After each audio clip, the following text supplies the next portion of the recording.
Tossing Grenades at Windmills podcast. Welcome to the Tossing Grenades at Windmills podcast. My name is Tom, and this is the next in a series called The Sins of Silicon Valley. So I almost just did this second half on the Five Horsemen and called it a day. But the more I've analyzed this situation, I think there's more value in calling out some specific companies that aren't as big as the five that affect almost every aspect of the life of everyone in America and to a certain degree everyone in the world, right? These companies have grown so large that they're more powerful than small countries. And at the end of the day, except for maybe the EU, government policies to control these companies are slow, ineffective, and clownish. And I think at the top of the list of my company's shit list that I think needs to be fixed is Twitter. I can't cram every other podcast episode I've ever done into your brain, but the ones that come to mind the most are one I did in the called the 11 series or 11 fixes for broken everything, where I talk about the importance of the truth in the marketplace of ideas, right? Democracy is a marketplace. Democracy works when an informed citizen is able to choose between candidate and party A and candidate and party B and choose the one that, for whatever reason they personally believe on their hierarchy of values, what they want to work for the best of the country, right? And in a proper democratic system, what they actually have is a multi-party system with ranked choice voting and something similar to a parliamentary representative where multiple points of view and multiple parties are able to engage in that. But there are multiple threats to prevent that from happening, or structural things that prevent that from happening in the United States, including the United States Constitution. And at the end of the day, this is a podcast about technology, not about democracy. But I can't talk about Twitter without talking about that at the same time. And what I'm going to talk about cannot be separated from the framework of government and the fundamental contract that is the social contract, right? Here's why. I believe that Twitter exists to destabilize democracy. And that is going to sound crazy and conspiratorial. So let's simply start with the facts, and then we'll go into crazy town. Jack, the CEO of Twitter, is a fervent advocate of Bitcoin. You don't need to take my word for it. Go to Jack's Twitter profile, and right there in letters as easy as anyone in the world can see is hashtag Bitcoin.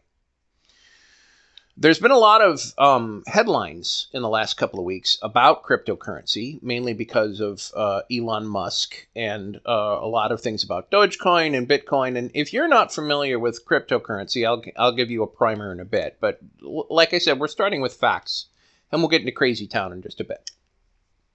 So fact one is Jack likes Bitcoin. Fact two is that Jack is not really as enthusiastic a CEO of Twitter as you might expect. Jack is actually the CEO of two companies that are very well known.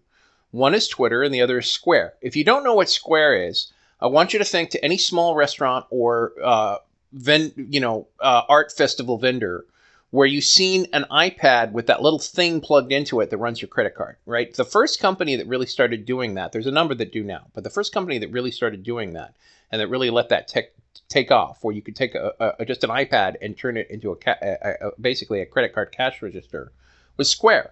It's very successful. It's very popular. A lot of people in large markets like it quite a bit. But at the end of the day, they're very different companies, right? Square is a company that's basically a payment processing company. And Twitter is basically a social media company, right? Why would one guy spend 6 hours a day, 5 days a week, 50 days a year for multiple years to run both companies? And and at the end of the day, to me, the answer is Bitcoin. But like I said, we're going to stay with the facts. So like I said, fact 1, Jack likes Bitcoin. Fact 2, he runs both companies moderately well. Some people like him, some people don't like him. He gets criticism and praise from multiple people. Fact 3, even Jack was not enthusiastic about the way that Donald Trump routinely broke the rules on Twitter. Again, I could go on for an entire podcast episode about Trump and Twitter and everything that happened with him and Facebook. And I'm just not going to do it because other people have done it better. What I will say is that it's obvious to anybody who does any degree of research that Trump violated Twitter's policies. Twitter actually literally rewrote their policies for Trump. And at the end of the day, it took a civil insurrection for Twitter to finally suspend his account, especially when he wasn't actually the president of the United States anymore. So, like I said, those are, at the end of the day, those are the facts, right? I can speculate and will speculate, but we can all agree that Twitter didn't enforce its own policies. Twitter is a toxic environment. You can be left, right, or center, and we can all agree that there are people on Twitter, some would argue I'm one of them, that are disruptive, that are rude, that don't do things that they should, right? Twitter has AI and, to a lesser extent, human beings that police these unevenly. Again, that's not fact, or that's not conjecture, that's fact. I've experienced it personally and observed it personally. And in the second podcast episode I'm going to do on Twitter, I will provide adamant evidence to the arbitrary nature of Twitter support. But at the end of the day, let's just simply stay with the facts. And the fact is that nobody, even Twitter, really likes the job that Twitter does in policing Twitter. And Twitter is infested with robots from every intelligence agency in the world, but particularly Russia. Again, this is not conjecture. Everybody knows this, right? So why am I bothering saying things that everybody knows, right? Well, the reason is because if you're going to go off into crazy town and do speculation, starting with the facts is usually a very good idea. So before I go into my personal theory about Jack and Twitter, I want to give you a primer on what Bitcoin is. Because if you don't understand Bitcoin and you don't understand its relevance to the libertarian ideology, you're not going to understand what I am talking about. So here's a quick primer on Bitcoin. You can't even understand Bitcoin without understanding gold, right? So what does one have to do with the other? Gold is a precious metal. It's an element on the periodic table that is non-corrosive and is shiny, right? Okay, why are you stating the obvious, Tom? Well, the reason I'm stating the obvious is because basically, historically, across multiple cultures and multiple eras, gold has been the most widely accepted currency in the history of mankind. Even when we switched to paper money for a very long time, to increase confidence in the paper money, there was what was called a gold standard. And what that meant was that if I earned $1 sweeping a floor, back in the old days, you could do that for $1, then I could take that paper dollar and go to a bank and get the equivalent in the market exchange of $1's worth of gold. Right? That's what the gold standard meant. It meant that for every dollar that the United States produces, it promised to be able to produce $1 that was a real bit of gold to represent it. And basically the idea is that gold is represented by something concrete, something real, something you can touch. And in this world, there's people who like that idea. In fact, there was actually a major fight between which you should use, right? The gold standard or the silver standard. There's a lot of arcane stuff that's delightful to learn about. In, for example, The Wizard of Oz, about the proponent of the gold standard versus the silver standard. And needless to say, Frank Baum was a big fan of the gold standard, which is why you had the yellow brick road, right? And the reason there was this big fight is because monetary policy affects economy. Right now, the big argument isn't about whether it's the gold standard or the silver standard. It's things like, should the Fed raise interest rates or lower interest rates? And I'm not going to go too far down that road. What I will say is that basically, at the end of the day, in the 1970s, Richard Nixon, at the behest of a number of very smart people and a lot of economists, basically took us off the gold standard. And what that meant is that when you have $1 in your wallet, that while you can buy gold with it, absolutely, the government no longer guarantees by law that for every dollar it prints, you have a gold standard, right? And what that effectively means is that and it says it right on there, right? This dollar is backed by the full faith and credit of the United States government. And the reason that matters is because, in theory, the government can therefore print as much money as it wants. Now, the government can't just print unlimited money, because if you're familiar with this thing called the Weimar Republic in the 1930s, it's what basically allowed Hitler to rise to power, and happened with paper money time and time again. And it was that, when a government feels that it can print money, it basically will print as much as it wants, because obviously a government wants to make everybody happy and do as much as it wants. And so it causes inflation. And inflation means that everything you buy with that dollar is worth less, right? In the 1970s in particular, inflation was a real problem. But there are tools to fight inflation besides the gold standard, and we use them. Inflation has risen and fallen in the decades since the 1970s, and we've been off the gold standard for quite some time. And to me, the best argument against the gold standard is that there is not one country in the entire world, not one, not North Korea, not Yugoslavia, not England, not the United States of America, not Russia, not even countries that aren't even recognized by the UN, like Taiwan or South Ossetia. Not one of them uses the gold standard. So I want to repeat that.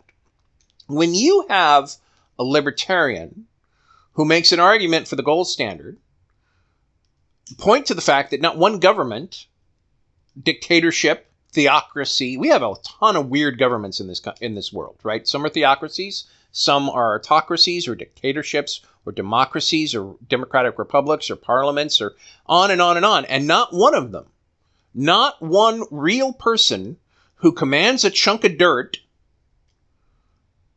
that says, I own this dirt and I have the biggest military that gives me command of this chunk of dirt, not one uses the gold standard. And the reason for that is because the primary reason we went against the gold standard is because there's only so much gold, right? And so if your economy, your entire economy is dependent on how much gold there is, that limits your economy, right? If you're a fast growing country like China, right?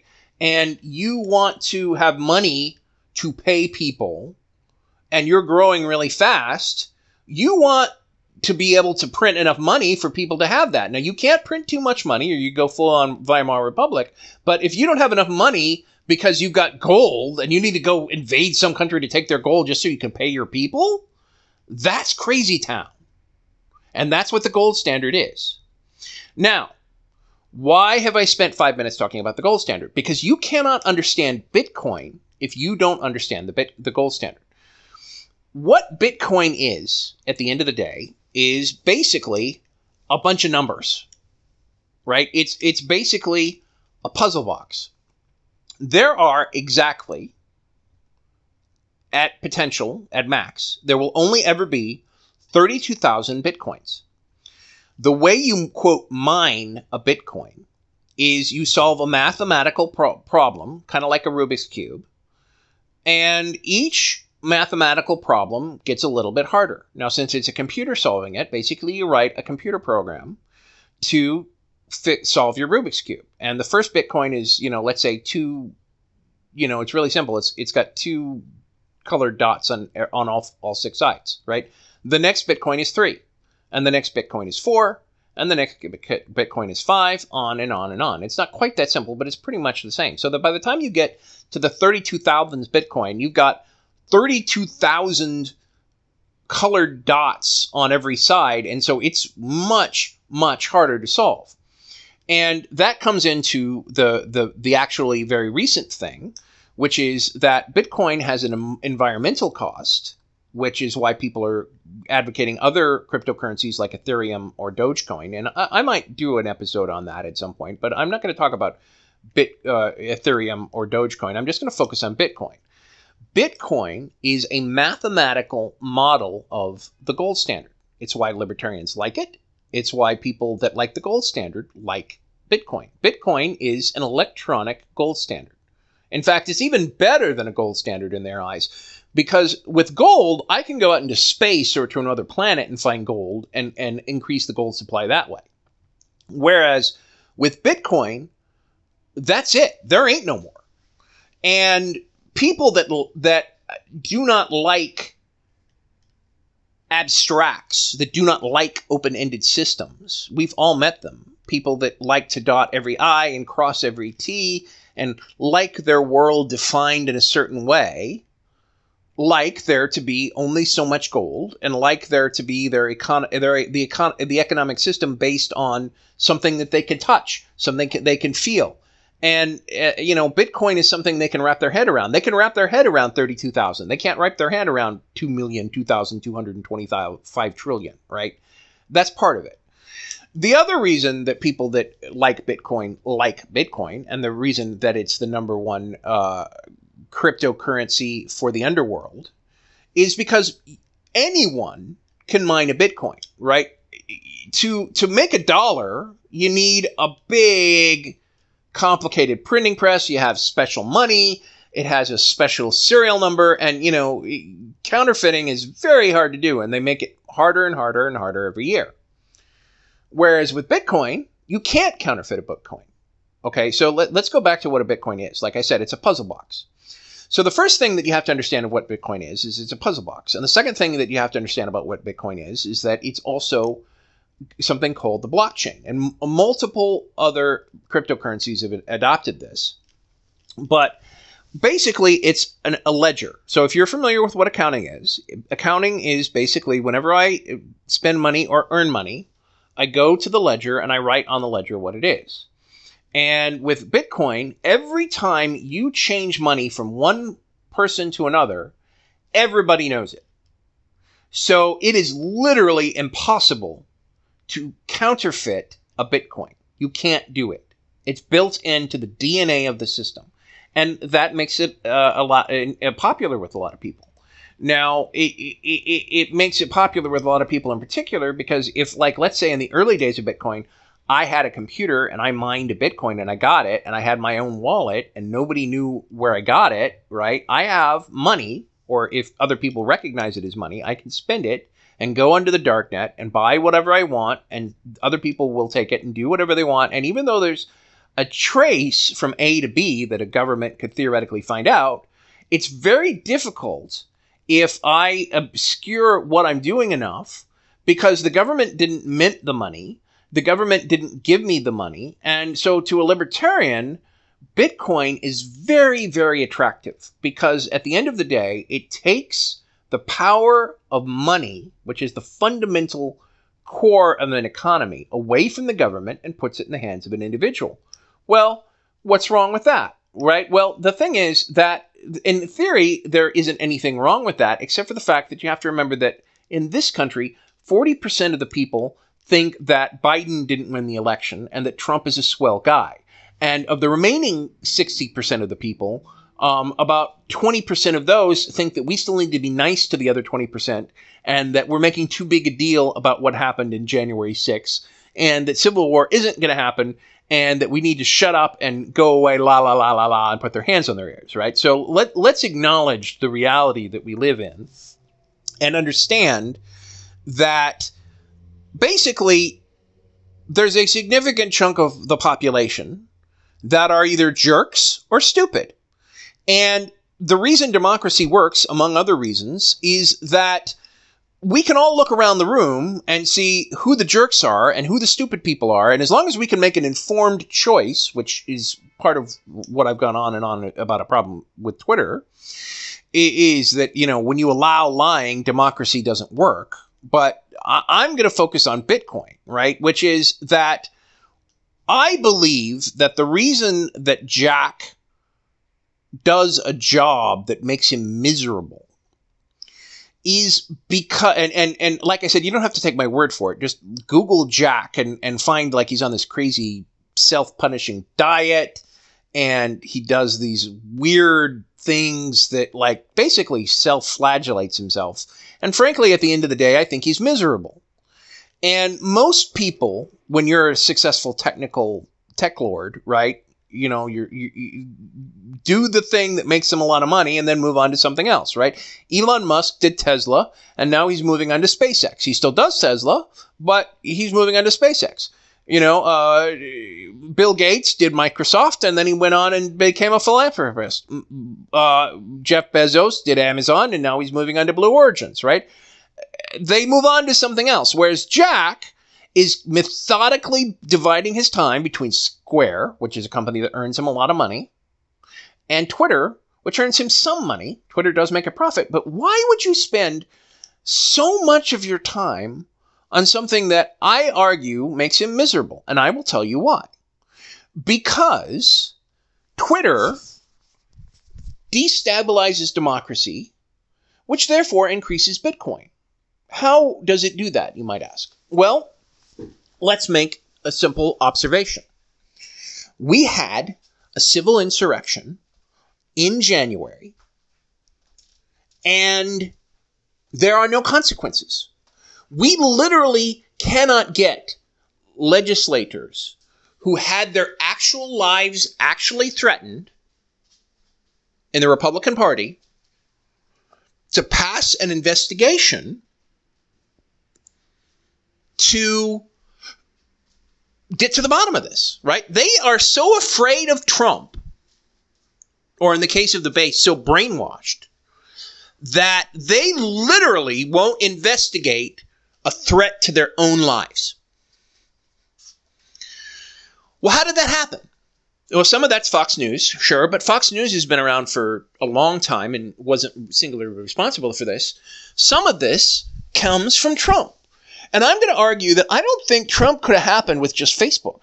As toxic as Facebook is, as evil as Facebook is, some of it was Twitter. And on Twitter, it's not just Trump. There are tons of evil despots that have a direct line to their brainwashed followers. Erdogan, Putin, China, India, Hungary. It happens again and again. The guy in Brazil. So my point is, Bolsonaro, my point is that Twitter allows direct communication, direct lies, which inherently destabilizes democracy. And if you're a fan of Bitcoin, right, if you want to enable the techno-fascist revolution and have the elite and the competent and the developers and the people that have maker spaces and the people who are the real people, who are your people, who like Bitcoin and don't like governments because governments are full of people that have empathy or people that want free stuff and they want to take your stuff. They want to reach their hand into your pocket and take your money in the form of theft as taxes to pay for things like roads or libraries or schools. That's theft if you're a libertarian. Libertarians believe taxation is theft. And they love Bitcoin because Bitcoin takes the control of money from the government and puts it in the hands of people that can do the work, or as they call it, the makers, right? Rather than the takers. And so if you want to destroy democracy, Twitter is a fantastic tool for accomplishing that. So I make the argument that Twitter exists to promote Bitcoin. And it specifically exists to promote Bitcoin and devalue democracy. It's why the hackers never really go away.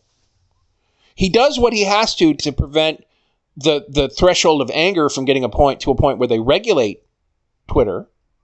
But every Friday, you see Cash App Friday, you see trends for cryptocurrency, you see, Twitter is a combination of rancid politics and celebrity stupidity and whatever meme is going around. And that's the natural part of Twitter. That's what humans do. But in addition to that, if you're subtle enough about it, you can have paid things like Cash App Friday or, Bitcoin or Dogecoin memes or, on and on and on and on. And, the fact of the matter is that Twitter, so you can make the argument that I'm full of shit. But what you can't argue is that if you're an educated, intelligent, honest person, you can't make the argument that Twitter enhances democracy, right? It just doesn't. Totally unregulated Twitter doesn't improve democracy. And the reason I know we can say that is you look at Parler, which is sort of unregulated democracy in the sense that it is regulated. If you're a liberal, you get shut down on Parler, no matter what the people on the right say. But the fact of the matter is that you can say as long as you're on the right, you can say anything, no matter how violent it is. And Parler and these other places won't shut you down. And so you can threaten violence and encourage violence, and we've actually seen it happen. This isn't speculation on my part. We've actually seen it happen, and mark my words, it will happen again. And Twitter does a deliberately inept job at preventing it from happening. They do just enough to keep the lights on and get as much juice out of this turd as they possibly can to destabilize democracy and improve Bitcoin. Because at the end of the day, a fully functioning democracy is not going to be able to work when you have cryptocurrency in the hand of organized crime and techno edgelords and techno fascists who have basically been quietly mining this crap on the side, and ruthless, psychotic Wall Street speculators that are doing everything they can to basically do what the guys that own the general store and the bars and brothels did to all the gold miners in the gold rush, which is that the people who are really trying to make money on Bitcoin are doing it by selling infrastructure and Coinbase, rather than actually trying to speculate on the actual crazy up and down coin itself, right? In other words, in a speculative market, it's the people that sell you the shovels to mine the gold rather than the people that actually go and dig for the gold. And anybody who understands how money works has understood that from the very beginning. And so what Jack is trying to do is to basically create a situation where he can take his Bitcoin and create a techno-fascist future. And at the end of the day, I believe, I don't know, but I believe that most of these people really don't believe in democracy because they believe that they're better than us, and they act like it, and everything they do and everything that their companies do shows it that way. This has been the Tossing Grenades at Windmills podcast. Buy my book, Have Name Will Travel, at Amazon and other markets. RedAnvilCreative.com contains all our podcasts. Copyright 2021.